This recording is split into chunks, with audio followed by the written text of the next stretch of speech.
જય શ્રી કૃષ્ણ મિત્રો, નિત્ય સત્સંગમાં આપ સૌનું સ્વાગત છે। આજે આપણે સાંભળીશું ઉત્પત્તિ એકાદશીની વ્રતકથા તથા વ્રતની વિધિ અને મહાત્મય તથા આ એકાદશીના દિવસે કયા કયા ઉપાયો કરવા જોઈએ તેની માહિતી। જો આ વિડીયો તમને પસંદ પડે તો લાઈક અને શેર કરી ચેનલને સબસ્ક્રાઇબ જરૂરથી કરજો। હિન્દુ ધર્મમાં એકાદશીને સૌથી પવિત્ર દિવસ માનવામાં આવે છે। વર્ષમાં 24 એકાદશીના વ્રત આવે છે, એટલે કે દર મહિને વદ અને શુક્લ પક્ષની થઈને 2 એકાદશી આવે છે। આમાંની એક છે ઉત્પત્તિ એકાદશી। પૌરાણિક માન્યતાઓ અનુસાર આ દિવસે જ એકાદશી માતાનો જન્મ થયો હતો, તેથી તેને ઉત્પત્તિ એકાદશી તરીકે ઓળખવામાં આવે છે। આ એકાદશી કારતક મહિનાના વદ પક્ષમાં આવે છે। ઉત્પત્તિ એકાદશીને લઈને એવી માન્યતા છે કે જે કોઈ આ દિવસે વ્રત રાખે છે તેના જીવનમાંથી તમામ પરેશાનીઓ દૂર થઈ જાય છે। આ વ્રત વિશે કહેવામાં આવે છે કે જે પણ વ્યક્તિ એકાદશીનું વ્રત કરવા ઈચ્છે છે તેણે ઉત્પત્તિ એકાદશીના દિવસથી જ વ્રતની શરૂઆત કરવી જોઈએ। ઉત્પત્તિ એકાદશીના દિવસે ભગવાન વિષ્ણુએ મૂરસુર નામના રાક્ષસનો વધ કર્યો હતો। આવી સ્થિતિમાં ભગવાન વિષ્ણુના વિજયની ખુશીમાં આ એકાદશી મનાવવાની પરંપરા શરૂ થઈ છે। આ દિવસે ભગવાન વિષ્ણુ અને માતા એકાદશીના વ્રત અને પૂજા કરવાની ઘણો મહિમા છે। આ વખતે ઉત્પત્તિ એકાદશીની તારીખ 19 નવેમ્બર 2022ના રોજ સવારે 10:30 કલાકે શરૂ થશે અને 20 નવેમ્બર 2022ના રોજ 10:41 સમાપ્ત થશે। ઉદય તિથિ અનુસાર ઉત્પત્તિ એકાદશી 20 નવેમ્બરના રોજ જ ઉજવવામાં આવશે। હવે આપણે સાંભળીએ ઉત્પત્તિ એકાદશીના દિવસે કરાતા ઉપાયો। જો તમે ભગવાન વિષ્ણુ અને માતા લક્ષ્મીની કૃપા મેળવવા માંગતા હોય તો એકાદશીના દિવસે સાંજે તુલસીના છોડની સામે ઘીનો દીવો પ્રગટાવવો જોઈએ અને ઓમ નમો ભગવતે વાસુદેવાય નમઃ મંત્રનો જાપ કરવો જોઈએ। ત્યારબાદ તુલસીજીની 11 પરિક્રમા કરવી જોઈએ। આ સરળ ઉપાય કરવાથી ભગવાન વિષ્ણુ અને માતા લક્ષ્મીજીની કૃપા મેળવી શકાય છે। આ ઉપરાંત ઉત્પત્તિ એકાદશીના દિવસે ભગવાન વિષ્ણુ અને માતા લક્ષ્મીને પીળા ફૂલ ચડાવવા જોઈએ। આ ઉપાય કરવાથી વેપારમાં પ્રગતિ થાય છે। આ સિવાય જો તમે વિશ્વના રક્ષક ભગવાન વિષ્ણુને કોઈ પણ ઋતુનું ફળ અર્પણ કરો છો તો સ્વાસ્થ્ય સંબંધિત સમસ્યાઓ દૂર થાય છે। જો તમે જીવનમાં સુખ સમૃદ્ધિ મેળવવા માંગતા હોવ તો ઉત્પત્તિ એકાદશીના દિવસે ગરીબ અને અસહાય લોકોને ભોજન કરાવવું જોઈએ, તેમને દાન પણ આપવું જોઈએ। તેનાથી તમારા જીવનમાં સુખ અને સમૃદ્ધિ આવશે। આ સિવાય જો તમે દૂધની બનેલી ખીરમાં તુલસી પત્ર નાખીને એકાદશીના દિવસે ભગવાન વિષ્ણુને અર્પણ કરો છો તો તેનાથી તમારું લગ્ન જીવન સુખી બને છે।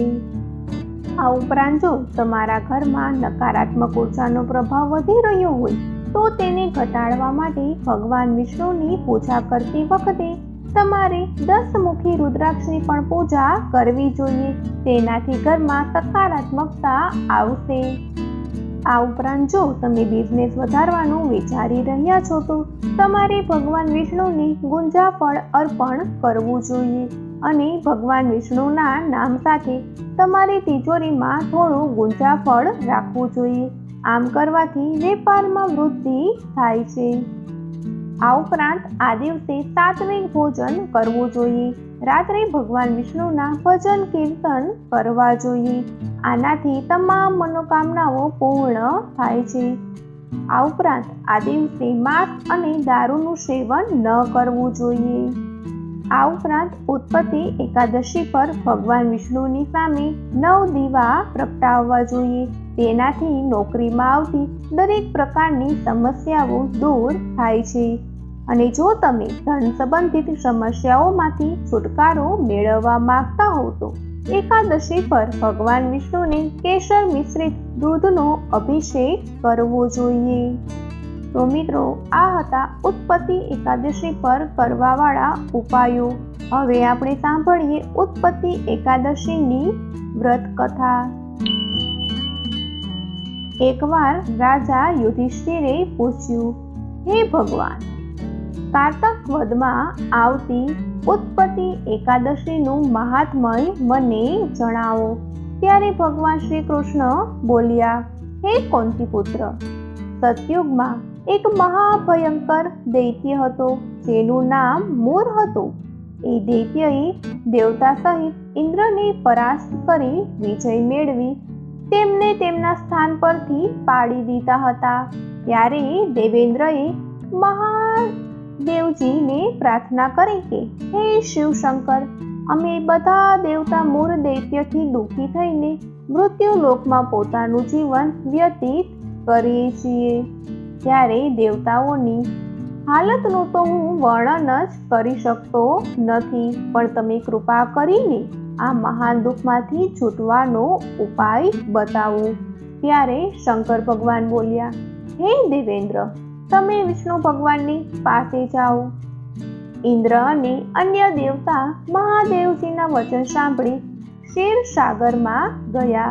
ત્યાં ભગવાન વિષ્ણુ શેષ શૈયા પર શયન કરતા હતા. ભગવાનને શયન કરતા જોઈને દેવતાઓ સહિત ઇન્દ્રએ સ્તુતિ કરી. હે દેવોના દેવ, તમે સ્તુતિ કરવા યોગ્ય છો. તમને વારંવાર પ્રણામ છે. હે દૈત્યોના સંહારક, હે મધુસૂદન, તમે અમારી રક્ષા કરો. હે જગન્નાથ, અમે સમસ્ત દેવ દૈત્યોથી ભયભીત થઈને અમે તમારી શરણમાં આવ્યા છીએ. આ સમયે દૈત્યોએ અમને સ્વર્ગમાંથી કાઢી મૂક્યા છે. અમે બધા દેવતા પૃથ્વી ઉપર વિચરણ કરીએ છીએ. હવે તમે જ અમારી રક્ષા કરો. દેવતાઓની આ કરુણાપૂર્ણ વાણી સાંભળી શ્રી વિષ્ણુ ભગવાન બોલ્યા, હે દેવતાઓ, તે કયો દૈત્ય છે જેને દેવતાઓને જીતી લીધા છે? ભગવાનના અમૃતરૂપી વચનો સાંભળી ઇન્દ્ર બોલ્યા, હે ભગવાન, પ્રાચીન સમયમાં નાડીજગ નામનો એક દૈત્ય હતો. આ દૈત્યની બ્રહ્મ વંશથી ઉત્પત્તિ થઈ હતી. એ દૈત્યનું નામ મૂર છે.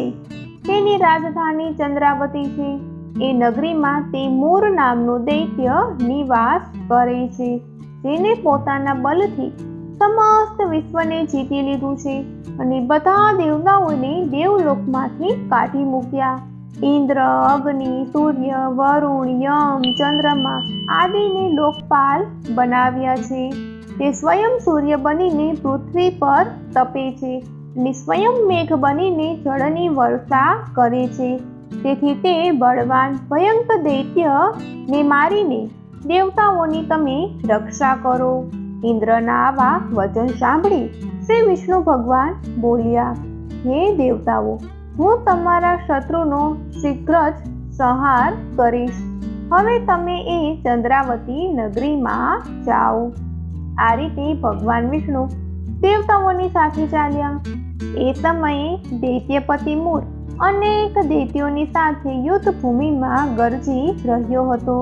યુદ્ધ પ્રારંભ થતાં જ અસંખ્ય દાનવ અનેક શસ્ત્રોને ધારણ કરી દેવતાઓની સાથે યુદ્ધ કરવા લાગ્યા. પણ દેવતા દૈત્યોની આગળ ના ટકી શક્યા. ત્યારે ભગવાન વિષ્ણુ પણ યુદ્ધ ભૂમિમાં આવી ગયા. જ્યારે દાનવોએ ભગવાન વિષ્ણુને યુદ્ધ ભૂમિમાં જોયા તો એમના ઉપર અસ્ત્ર શસ્ત્રથી પ્રહાર કરવા લાગ્યા. ભગવાન પણ ચક્ર અને ગદાથી એમના અસ્ત્ર શસ્ત્રોને નષ્ટ કરવા લાગ્યા. આ યુદ્ધમાં અનેક દાનવ સદાના માટે સૂઈ ગયા. પણ દાનવોનો રાજા મૂર ભગવાનની સાથે નિશાળ ભાવથી યુદ્ધ કરતો રહ્યો. ભગવાન તેણે મારવા માટે જે શસ્ત્રોનો પ્રયોગ કરતા તે બધા જ તેમના તેજથી નષ્ટ થઈને પુષ્પની સમાન પડવા લાગતા અને અનેક અસ્ત્રો શસ્ત્રોનો ઉપયોગ કરવા છતાંય ભગવાન તેણે જીતી ના શક્યા. ભગવાન એ દાનવ જોડે દેવતાઓના માટે સહસ્ત્ર વર્ષો સુધી યુદ્ધ કરતા રહ્યા, પણ એ દાનવોને ના જીતી શક્યા. અંતે શાંત થઈને વિષ્ણુ વિશ્રામ કરવાની ઈચ્છાથી બદ્રિકાશ્રમ ચાલ્યા ગયા. એ સમયે 38 કોસ લાંબી એક દ્વારવાળી હેમવતી નામની ગુફામાં શયન કરવાની ઈચ્છાથી તેઓએ પ્રવેશ કર્યો. ત્યારે તે દૈત્ય પણ તેમની પાછળ પાછળ ચાલવા લાગ્યો અને ભગવાન વિષ્ણુને શયન કરતા જોઈને તેમને મારવા માટે તૈયાર થઈ ગયો. તે દૈત્ય વિચારવા લાગ્યો કે હું આજે જ મારા ચિરશત્રુને મારીને સદૈવના માટે નિષ્કંટક થઈ જઈશ. એ સમયે ભગવાન વિષ્ણુના અંગમાંથી એક અત્યંત સુંદર કન્યા દિવ્ય વસ્ત્ર ધારણ કરીને ઉત્પન્ન થઈ અને દૈત્યની સામે યુદ્ધ કરવા લાગી. તે દૈત્ય વિચારવા લાગ્યો કે આવી બળવાન સુંદર કન્યા ક્યાંથી ઉત્પન્ન થઈ. તે દૈત્ય લગાતાર એ કન્યા સાથે યુદ્ધ કરતો રહ્યો. થોડો સમય વીત્યા પછી એ કન્યાએ ક્રોધમાં આવીને એ દૈત્યના અસ્ત્રો શસ્ત્રોના ટુકડા કરી નાખ્યા. એ કન્યાએ એના રથને તોડી નાખ્યો. એ દૈત્ય તેની સાથે મલ્લયુદ્ધ કરવા લાગ્યો. તે કન્યાએ તેને મારીને મૂર્છિત કરી નાખ્યો. તેના ઉઠવા પર તેનું મસ્તક કાપી નાખ્યું. મસ્તક કાપતા જ તે દાનવ પૃથ્વી પર પડી ગયો અને મૃત્યુ પામ્યો. અન્ય સમસ્ત દાનવો પણ આ જોઈને પાતાળ લોકમાં ચાલ્યા ગયા. જ્યારે ભગવાન વિષ્ણુની નિંદ્રા તૂટી તો એ દૈત્યને મૃત્યુ પામેલો જોઈને તેઓ અત્યંત આશ્ચર્યચકિત થયા અને પૂછવા લાગ્યા કે આ દૈત્યને કોણે માર્યો? ત્યારે તે કન્યા ભગવાનને હાથ જોડીને બોલી કે હે ભગવાન, આ દૈત્ય તમને મારવા માટે તૈયાર હતો, ત્યારે મેં તમારા અંગમાંથી ઉત્પન્ન થઈને આનો વધ કર્યો છે. ભગવાન બોલ્યા, હે કન્યા, તે આને માર્યો છે તેથી હું તારા પર અત્યંત પ્રસન્ન છું. તે ત્રણેય લોકના દેવતાઓને સુખી કર્યા છે, તેથી તું તારી ઈચ્છા અનુસાર વરદાન માંગ. ત્યારે કન્યા બોલી, હે ભગવાન, મને એ વરદાન આપો કે જે કોઈ પણ મારું વ્રત કરે તેના સમસ્ત પાપો નષ્ટ થઈ જાય અને અંતે સ્વર્ગલોકમાં જાય.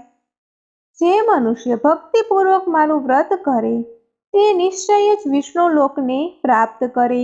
કૃપા કરીને મને એવું જ વરદાન આપો. જે મનુષ્ય દિવસ તથા રાત્રે એકવાર ભોજન કરે તે ધન ધાન્યથી ભરપૂર રહે. ભગવાન વિષ્ણુ તે કન્યાને કહે છે કે હે કલ્યાણી, એવું જ થશે. મારા અને તારા ભક્તો એક જ હશે. એને સંસારમાં પ્રસિદ્ધિ મેળવી અંતમાં મારા લોકને પ્રાપ્ત કરશે. હે કન્યા, તું એકાદશીને દિવસે ઉત્પન્ન થઈ છે, તેથી તારું નામ પણ એકાદશી જ થશે. જે મનુષ્ય તારા દિવસે વ્રત કરશે તેના સમસ્ત પાપ જળથી નષ્ટ થશે અને અંતે મુક્તિ પ્રાપ્ત થશે.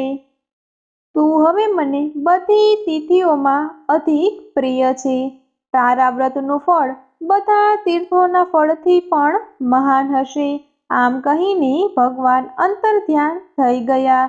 એકાદશી પણ ભગવાનના ઉત્તમ વચનો સાંભળીને અતિ પ્રસન્ન થઈ.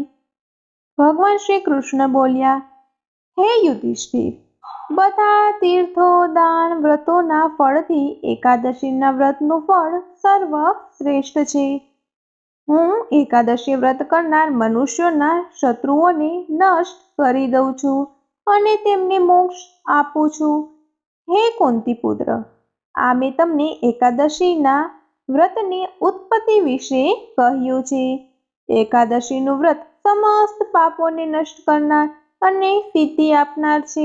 ઉત્તમ મનુષ્યએ બંને પક્ષની એકાદશીને સમાન સમજવું જોઈએ.